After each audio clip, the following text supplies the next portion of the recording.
So maybe you want to zoom into a picture or a video, or maybe you want to read some tiny little text.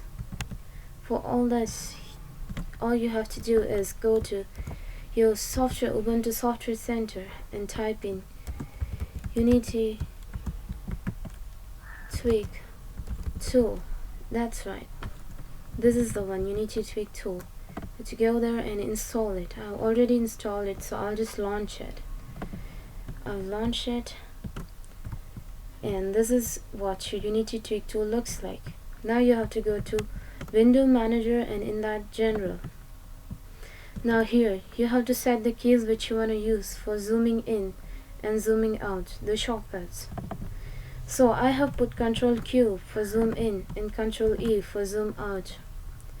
And yeah, that's all you have to do.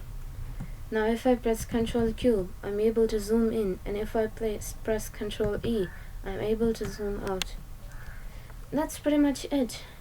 Thank you for watching.